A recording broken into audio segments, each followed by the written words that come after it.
what to do with unnecessary, unwanted thoughts appearing in mind when she tries to engage herself in meditation. This isn't a problem at all.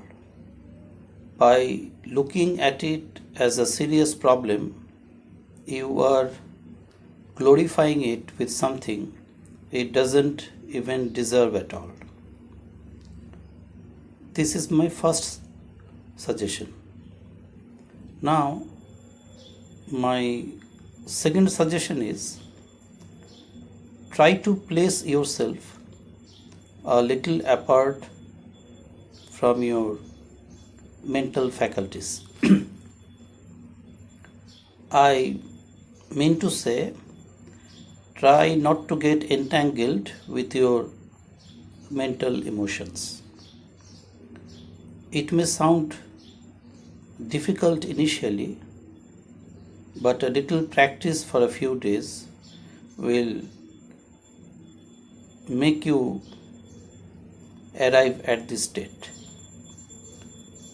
My Thakur used to call it Vishleshoner path, the path of rational analysis and discrimination. You have to discern and perceive first, of course by heart, that you are essentially not a mere body mind system, but someone greater and subtler, which the rishis call Atma, and you must know that this Atma is functioning through the body mind complex. Okay? Understood? So, what you know as your mind isn't an indivisible part of you, but totally something else from your own actual identity. Now, see, you have asked me why negative thoughts arise in you, especially when you are trying hard to meditate. First of all, I have already suggested that straightway ignore those thoughts because they are not worthy of your attention, let alone rumination or repeatedly dwelling on them. Secondly, and more importantly, try to understand the working of your mental faculty. Have you seen an ink bottle? Have you seen? During our school days, we had fountain pens and ink bottles. These days, there are pens of a different kind which don't need ink bottles like we used to have during our school days. Now, try to understand. Closely follow me. Through your senses, you are absorbing impressions of the external world inside you. You are seeing, hearing, smelling, tasting, touching, etc.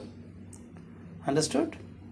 With your eyes, with your nose, with your ears. Okay? Each and every action you are executing through your sense organs is getting absorbed in you, and what is ultimately becoming the content, and that is ultimately becoming the content of your mind. Suppose you have watched a movie. According to your consideration, the movie is a good one, and for the next few days you are brooding over it, the movie. You cherish to ponder about some scenes from that movie. You do, don't you? Okay. Now, what you take through your senses becomes the content or the constituents of your mind, and what you repeat in your mind ultimately becomes the memory of your mind. Okay? Understood? Now, on further reflection, that memory becomes a part of your sanskar or the subconscious or the subtle body, which is known as the Shukkha Sharir, and you may apparently forget those thoughts about the movie for now, but they stays there in you very strongly. The Shukkha Sharir or the subtle body survives the death of the gross physical body or the Sthulo Deho, and your Sanskar being a part of that Shukkha Sharir also stays with you. At later times, even after ages or even after several physical births, those thoughts will bloom in your conscious mind, and then you start wondering from where this particular thought has popped up in me. You will start thinking.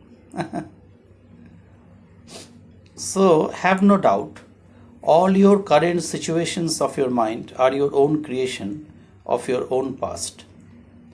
Your past conscious thinking is getting recycled and coming back to you through your subconscious.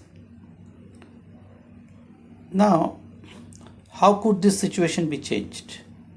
Firstly, from now on, you have to practice and train your sense organs only to good exposures.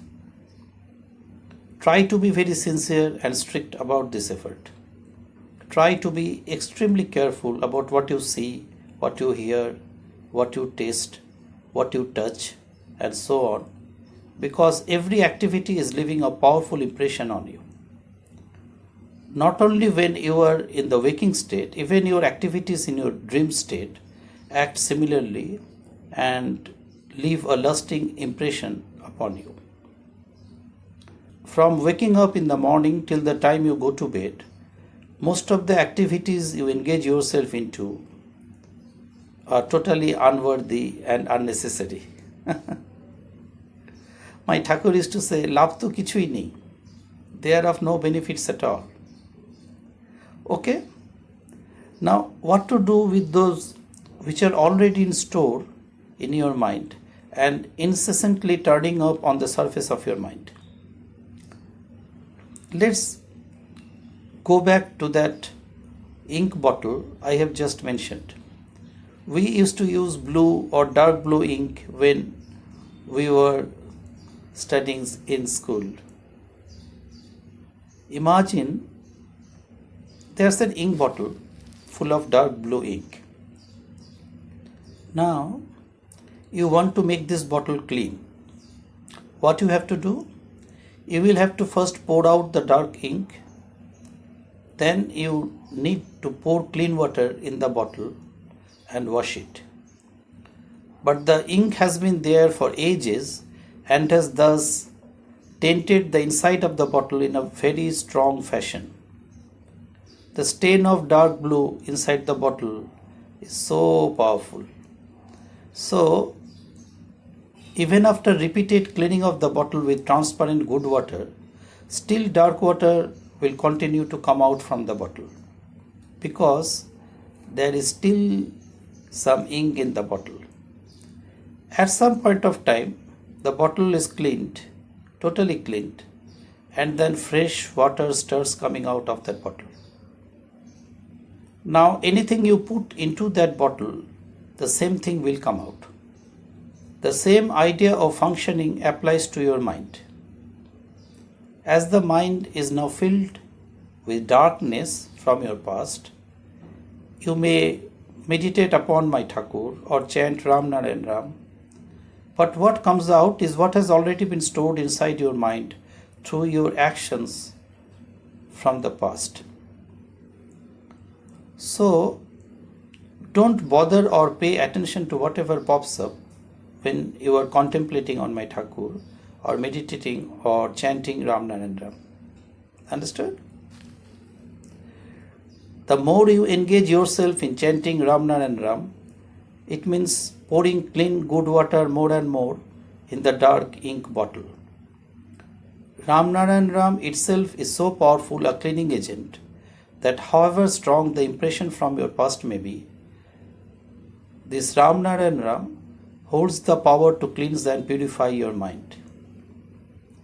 My Thakur used to say that আম কাটলে বা কাঁঠাল ভাঙলে যেমন মাছি ছুটে আসে, তেমনি job করতে বসলে আজে বাজে চিন্তা আসতেই পারে।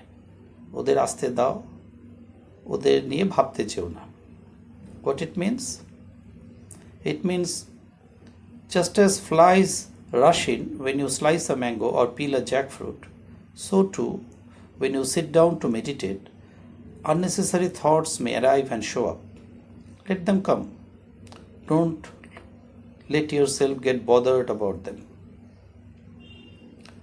One day will come when you will find that there's no more unwanted thoughts. You have been totally cleansed of your past, and from that point, you will be able to understand my Thakur's ideas with more clarity, and all the mysteries and queries related to birth and death will stand firmly resolved before you.